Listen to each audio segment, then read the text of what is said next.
So more improvements to this theme library. Let's go through what I've done now. A lot of this is just clean up and tidy up, but there's some really cool things. So you can see from the Git commits that is all public. One of them was to fix and load up. A lot of these commits are just changing this. Loading up control dictionaries to ultimately just eliminate one extra file in the theme. And then this is more grouping and tidying up. So when you see in here now, we have themes, views, icons, converters, just cleaning up the folders to make them more organized into sections before they become messy. And then with the icons, I've got some big ideas for icons. I want colorful ones, animated ones. I really want to focus on making the icons more powerful than what they currently are. So for now, instead of them being embedded in the CS file like they were, you can see there's now nothing there.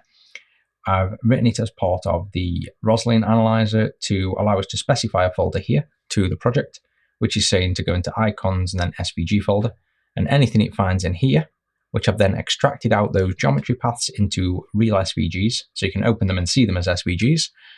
These will now automatically load in and populate this theme icon gallery. So if we looked at, if you ever want to see it happening, dependencies, source generators, and you can see here icon generator, and this is the class behind that's going to get generated. And you can see it then converts it backwards into what we saw before, which was a class with ultimately SVG data in. But now instead of us having to handcraft this, it's injected via just specifying a path. And if you wanted to add any public ones yourself, you still can in here, because the partial class is the thing that's added in the background. So that now allows us to visually see SVGs, as well as start making much more advanced, colorful, and animated SVGs. So that's the groundworks for that. It's just at the moment cleaning up the folder. And then a big one here is, I've been going back and forward, and I did say this would be something that we can't tell until we just get using it and we grow the theme and we understand it. But we were having, in the default theme, you can see already this is getting massive now, we need to refactor this further. But we had accents that we've turned into an accent library, if you will, that then expand accents into various grades, darker and lighter.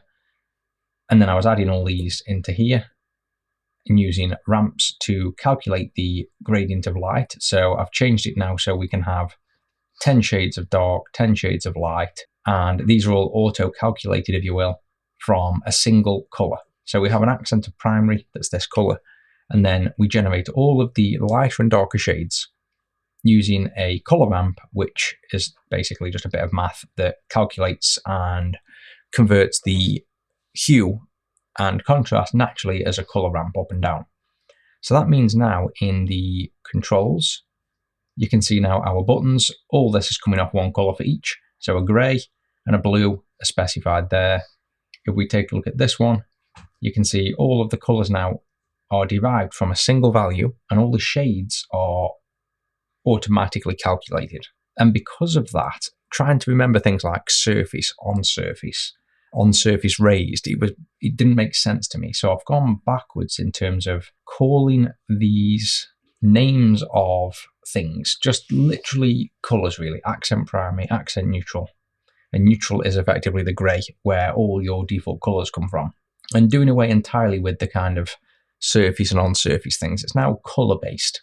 So then in here, when we define the button style, you can see we are now just saying that we have an accent brush in this new syntax as light and dark. So we can do, say, the background of the button, which is this one, is white.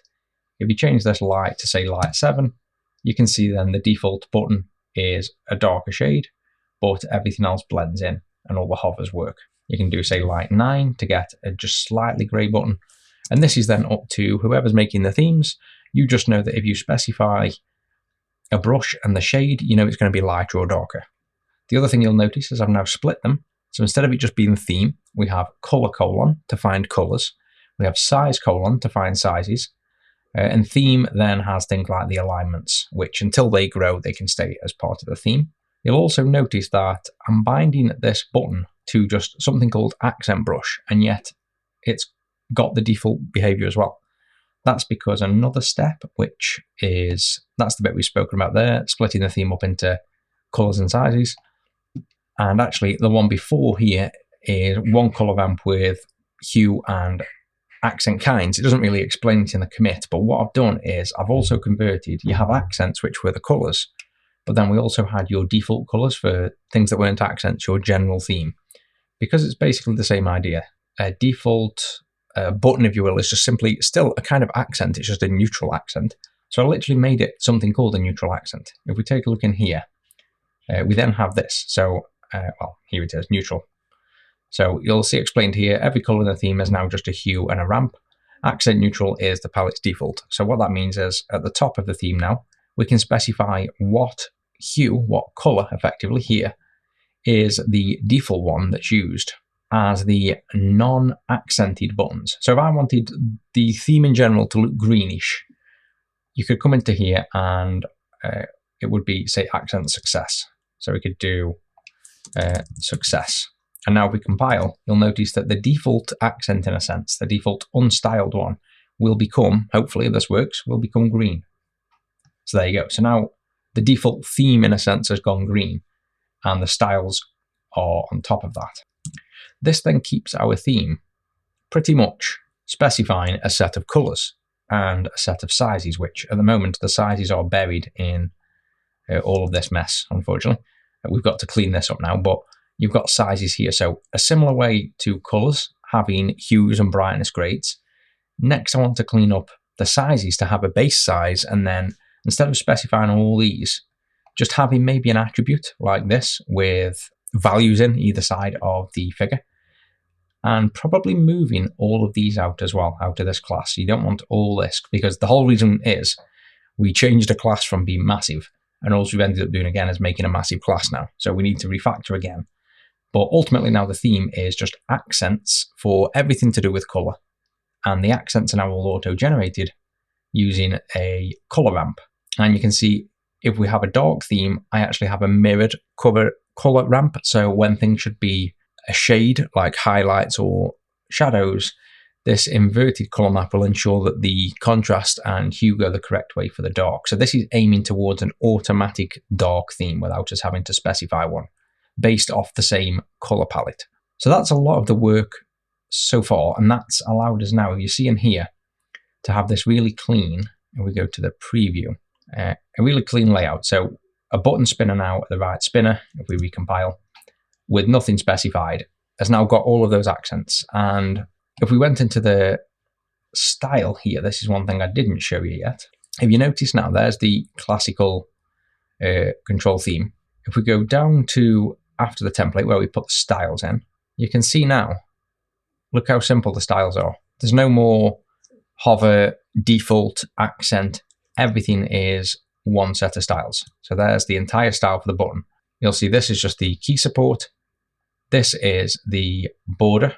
This is a single hover state, a single press state, and a single disabled and focus state. There is no difference between a normal and an accent button. They are literally the exact same style.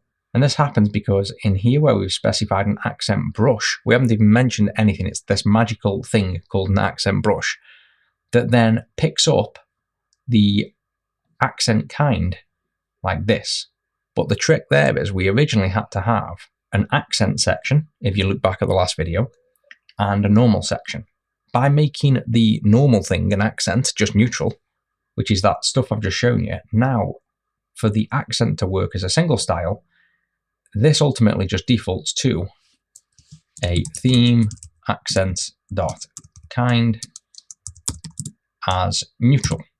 So that's all we're effectively doing. And if this was changed to success, then the button would change.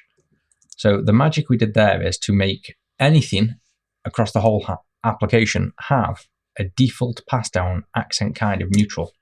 And to make that customizable, that's where I added the attribute here. So this can now be anything at all. This doesn't have to be this color. You can make a completely separate color that's nothing to do with an accent. And this could just be my red, for example. Or mind you, I think it's got a fallback to starting with accent. So accent red, and I'll do FFOOOO.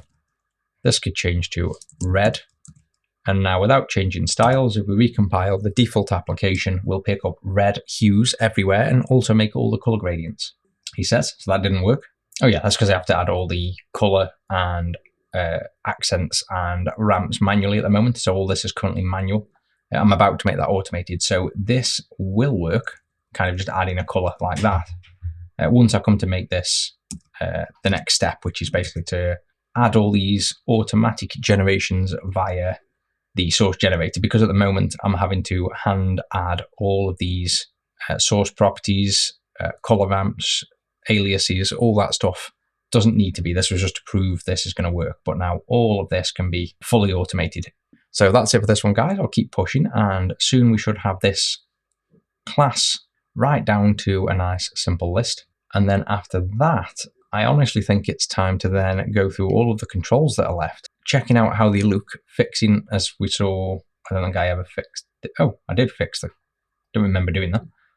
I've actually fixed, in a sense, the checkboxes, but I don't like that style yet. But we've got to go through each style then and make sure we're happy with the templates, check if there's anything we are missing, and then make a kind of application to show off the theme and make sure it looks good.